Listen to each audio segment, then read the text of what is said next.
अगर आप stock market में ट्रेडर हैं या इन्वेस्टर हैं तो आपके लिए एक गुड न्यूज है, एक बड़ी अपडेट है। सेबी एक नया प्रपोजल लेके आई है और 2.5 किलो का ये जो हाथ लाई है सेबी स्टॉक ब्रोकर के लेके आई है, वो भी सनी देओल स्टाइल वाला।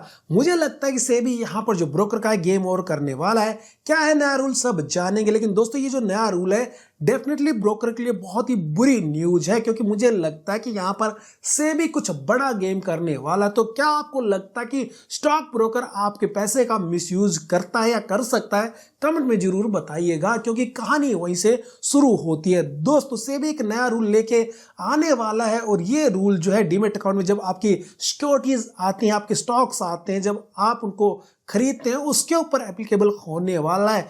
मतलब आपने कोई स्टॉक खरीदा, आपके डीमैट अकाउंट में आया, इसमें एक स्टैंडर्ड प्रोसेस है जो अब तक फॉलो होता है कई सालों से। इस प्रोसेस को थोड़ा और रिफाइन किया जा रहा है, इसमें कुछ कमियां हैं, इसको थोड़ा और टाइट किया जा रहा है। आज की तारीख में इस प्रोसेस में कई सारी खामियां हैं, कुछ लूप होल हैं, जिसका फायदा उठाकर जो ब्रोकर है कोई ना कोई फ्रॉड या स्कैम कर सकता है। और ऐसे फ्रॉड और स्कैम पहले भी हो चुके हैं। साल 2019 में लगभग 90,000 कस्टमर का बड़ा नुकसान हुआ था। एक दूसरे ब्रोकर ने 21-22 करोड़ का नुकसान भी किया था। इन सब के बारे में डिटेल में बात करेंगे वीडियो के अगले पार्ट में। सबसे पहले इस रूल को समझने की कोशिश करेंगे, देखेंगे कि किस तरीके से आपका जो ये नया रूल आने वाला है आपको इंपैक्ट करने वाला है। और हाँ, सेबी ने आपसे फीडबैक भी मांगा है, आपकी राय मांगी है, आपके सुझाव मांगे हैं, आपके सजेशन मांगे हैं किस तरीके से इस रूल को लगाया जाए। मैं आपके सामने इस वीडियो में लाइव जो है फीडबैक सजेशन फीडबैक देके दिखाऊंगा और पूरा प्रोसेस आपको समझाने की कोशिश करूंगा, ताकि जब आप सेबी को अपना फीडबैक दे तो कोई गलती ना करे। तो वीडियो को एंड तक जरूर देख लेना, स्किप मत करना। तो आइए समझते हैं सेबी के नए रूल को। दोस्तों पहले आज की डेट में जो प्रोसेस है उसको समझने की कोशिश करते हैं। देखिए कई सालों से ये प्रोसेस जो है फॉलो होता है। जब भी आप कोई स्टॉक खरीदते हैं तो जिसने स्टॉक बेचा है डिपॉजिटरी के थ्रू, वो स्टॉक्स पहले जो है क्लियरिंग कॉर्पोरेशन नाम का एक इंस्टीट्यूशन होता है, बीच में उसके पास जाते हैं। जी हाँ दोस्तों, डायरेक्टली कभी भी आपकी सिक्योरिटीज या स्टॉक्स हैं आपके अकाउंट में नहीं आते हैं। वो क्लियरिंग कॉर्पोरेशन ब्रोकर जिसके साथ भी आपका डीमैट अकाउंट है, उस ब्रोकर के एक पूल अकाउंट में ये सिक्योरिटीज ये स्टॉक्स जो है क्लियरिंग कॉर्पोरेशन डाल देता है। जी हाँ दोस्तों, ये ऐसे डाले जाते हैं। ये ब्रोकर का खुद का एक पूल अकाउंट होता है। अब यहाँ पर सवाल ये आता है कि ये जो ब्रोकर है पूल अकाउंट ओपन क्यों करता है, जो कि उसने एक्सचेंज के साथ क्लियरिंग कॉर्पोरेशन के साथ डिपॉजिटरी के साथ मिलकर ये ओपन कर रखा है। यहाँ पर दोस्तों मैं आपको बताना चाहूँगा कि इस पूल अकाउंट का जो यूज है आपका ब्रोकर यूज करके जो है सारे जो कस्टमर है उसके जो डीमैट अकाउंट होल्डर है उनके स्टॉक्स को यहाँ पर रखता है। जिसका वो स्टॉक होता है सिक्योरिटीज होता है उसको वहां से उठाकर उनके डीमैट अकाउंट में डाल देता है। आपका ब्रोकर इस प्रोसेस को फॉलो करता है। दोस्तों एग्जैक्टली ऐसा ही होता है, ब्रोकर यही करता है कि सिक्योरिटीज को उठाता है जो कि क्लियरिंग कॉर्पोरेशन ने उसको दी है, इस सिक्योरिटीज को क्लाइंट के डीमैट अकाउंट में डाल देता है। मतलब आपके और आपका जो अकाउंट है जब उसमें स्टॉक्स आ जाता है तो उस स्टॉक के और उस सिक्योरिटीज के आप जो है ऑनर बन जाते हैं, यानी आप लेजिटिमेट ऑनर बन जाते हैं। इसलिए आपने कई बार नोटिस किया होगा कि जो आपके फंड होते हैं वो 2-3 दिन का टाइम लेते हैं आपके अकाउंट में आने में, आपके डीमैट अकाउंट में आने में इनको कई बार टाइम लगता है। इसको सेटलमेंट भी कहते हैं। और जो टाइम लगता है आप उसको TD से जो है डिनोट करते हैं। अब इंडिया में आज की डेट में ज़्यादातर जो है T+1 सेटलमेंट होता है। मतलब आपने आज कुछ खरीदा या बेचा तो 1 दिन लगते हैं आपके डीमैट अकाउंट में आने में। दोस्तों देखिए जो बीच में ब्रोकर का पूल अकाउंट है ना, इस पूल अकाउंट में उस ब्रोकर के जितने भी कस्टमर हैं, उन कस्टमर के जितने भी सिक्योरिटीज हैं, उनके जितने भी स्टॉक हैं वो यहाँ पर पड़े रहते हैं। सही टाइम आने पे उसको ये जो है क्लियर करने पड़ते हैं। लेकिन ये बहुत ही खतरनाक है, रिस्की होता है। अब ये जगह खतरनाक क्यों है ये जानते हैं। साल 2019 दिसंबर की बात है, कार्वी ऑनलाइन ब्रोकिंग नाम का एक ब्रोकर था जो कि 1983 से शुरू हुआ था। काफी पुरानी कंपनी थी, ट्रस्टेड कंपनी थी। लेकिन इस ब्रोकर ने कुछ गलत काम किए थे।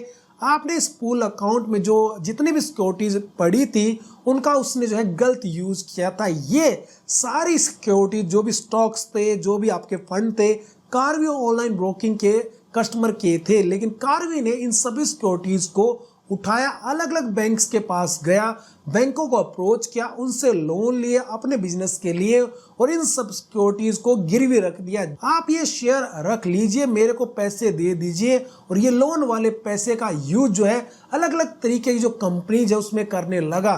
तो ये एज पर रूल जो है इलीगल है, गलत है, जिसके बारे में न तो एक्सचेंज को पता था और ना ही सेबी को इसकी कोई जानकारी थी। जब ये बात खुली तो कार्वी के करीब 83,000 क्लाइंट्स का करीब 2300 करोड़ रुपए फंस गया था। यहाँ पर बहुत बड़ा नुकसान हो गया था, बहुत सारे लोगों का पैसा रिकवर हो चुका है। दोस्तों ऐसी एक और कंपनी थी जिसका नाम था शेयर प्रो। इस कंपनी ने 22 करोड़ के करीब का ये स्कैम किया था पूल अकाउंट का यूज करके। हालांकि आज की डेट में, आज की तारीख में इस तरीके के स्कैम करने, फ्रॉड करने ऑलमोस्ट इम्पॉसिबल है, और ये सब स्कैम जो है आज की डेट में बंद हो चुके हैं। तो दोस्तों इसलिए ये जो पूल अकाउंट है वो बहुत रिस्की है, बहुत ज़्यादा खतरनाक है। अब सेबी का ये नया रूल क्या है, इस फ्रॉड को किस तरीके से खत्म कर सकता है। जो स्टॉक आपने खरीदा वो स्टॉक क्लियरिंग कॉर्पोरेशन के थ्रू ब्रोकर के पूल अकाउंट में जाने की बजाय जब ये रूल एप्लीकेबल हो जाएगा, डायरेक्टली आपके डीमेट अकाउंट में आ जाएगा। तो कैसा रहेगा, क्या अच्छा होगा, बुरा होगा, कमेंट में जरूर बताइएगा। मतलब ब्रोकर का इस काम में कोई लेना देना नहीं रहेगा। डिपॉजिटरी से शेयर उठ जाएगा क्लियरिंग कॉर्पोरेशन के पास, और वहां से फिर वो जो स्टॉक है, वो जो फंड है, वो जो सिक्योरिटीज है, उठकर सीधे आपके डीमेट अकाउंट में आ जाएगा। इससे दो फायदे हैं। पहला तो क्लाइंट की सिक्योरिटीज सेफ रहेंगी, और इस पूरे प्रोसेस में जो है ये सेटलमेंट जो है जल्दी हो जाएगी। आपको टेंशन नहीं रहेगी कि कोई प्राइवेट पार्टी ब्रोकर जैसी कुछ अलग काम कर सकती, कोई फ्रॉड कर सकती, कोई स्कैम कर सकती, जैसा कि पास्ट में हुआ है। अब एक बात यहाँ पे समझना जरूरी है कि इंडिया के जो टॉप 10 ब्रोकर हैं उनके पास मार्केट का 80 से 85% मार्केट शेयर है। सबसे ज़्यादा डीमेट अकाउंट जो टॉप 10 ब्रोकर है उनके पास है। मतलब बाकी जो 100-200 ब्रोकर है वहाँ पर सिर्फ 10 से 15% मार्केट का जो है शेयर है ब्रोकर के जो डीमेट अकाउंट है। लेकिन प्रॉब्लम यहाँ पे आ जाती है कि ज़्यादातर फ्रॉड, ज़्यादातर ऐसे कंसर्न वो छोटे ब्रोकर ही करते हैं। लेकिन यहाँ पर ये रूल जो है सब पे इम्प्लीमेंट होने वाला है। ऐसा नहीं है कि किसी बड़े ब्रोकर को छोड़ दिया जाएगा या छोटे को छोड़ दिया जाएगा। और दूसरा फायदा ऑपरेशनल जो एफिशिएंसी है, मतलब जो काम 4 की बजाय 3 लोगों के बीच में हो सकता था वो यहाँ पर होने वाला है। एक पार्टी का जो पार्टिसिपेशन है, जो रोल है, उसको कम किया जा रहा है। यहाँ पर टाइम भी कम लगेगा, कॉस्ट भी कम लगेगी और एफर्ट भी कम लगेंगे, और उस प्रोसेस की एफिशिएंसी भी बढ़ जाएगी, एक्यूरेसी भी आ जाएगी, स्कैम और फ्रॉड होने के चांसेस भी कम हो जाएंगे। हालांकि सेबी एग्जैक्टली ऐसा कुछ रूल फंड्स के बारे में ऑलरेडी कर चुका है, जहां पे अनयूज्ड फंड, जो भी आपका पैसा आपके ट्रेडिंग अकाउंट में यूज नहीं होता है, वो ब्रोकर के अकाउंट से आपके अकाउंट में आने में जो है रूल उसने लगाया है। पहले ये डीमेट अकाउंट में पड़ा रहता था, लेकिन रूल आने के बाद अब जो है 30 दिन के अंदर आपके बैंक अकाउंट में वापस डालना पड़ता है ब्रोकर को। दोस्तों आज की डेट में सेबी ये discussion stock exchange clearing corporation depository के साथ ऑलरेडी कर चुका है। अब इस प्रोसेस को चेंज करने के चक्कर में जो अलग अलग पार्टीज हैं, ब्रोकर हैं, इनको कुछ न कुछ टेक्निकल काम तो करने पड़ेंगे, जिसके चक्कर में ये जो सिक्योरिटीज है इसमें टाइम कम लगे आपके डीमेट अकाउंट में पहुंचने में, क्योंकि यहाँ पर प्रोसेस थोड़ा चेंज होने वाला है। 30 मई 2024 तक सेबी ने कहा है कि आप अपना इनपुट, अपना सजेशन दे सकते हैं। क्या आप इस रूल के साथ एग्रीड है या नहीं? दोस्तों मैं आपके सामने अभी ऑनलाइन ये जो फॉर्म है फिल करके दिखाऊंगा, जो कि थोड़ी क्लियरिटी आपको देगा कि कैसे आप यहाँ पर सजेशन दे सकते हैं। यहाँ पे अपना नाम डालिए, ईमेल आईडी, अपना मोबाइल नंबर डालिए, कंट्री डाल सकते हैं। अगर आप इंडिया से बाहर के हैं तो आप ये फॉर्म जो है फिल कर सकते हैं, अपना सजेशन दे सकते हैं। स्टेट यहाँ पर सिलेक्ट करना है, उसके बाद आपको अपनी सिटी नेम डालना है। ऑर्गेनाइजेशनल टाइप में बताइए कि आप कौन है। इसमें आपको एक इन्वेस्टर ऑप्शन रहेगा, उसको सिलेक्ट करना, उसको चूज करना है। ऑर्गेनाइजेशनल जो नेम है आप अपना नाम भी डाल सकते हैं। अगर आप किसी कंपनी के थ्रू ये फीडबैक दे रहे तो उसको भी डाल सकते हैं। कंसल्टेंशियल पेपर चूज करना है, ऊपर से सेकंड चेंज भी हो सकता है, जहां pay out of securities directly to client demat account लिखा है लास्ट में, उसको आपको सिलेक्ट करना है। ये आपको ऊपर नीचे मिल सकता है। रेगुलेशन में आप जो है नॉट एप्लीकेबल प्रपोजल, पहले वाला जो है प्रपोजल सिलेक्ट कर सकते हैं।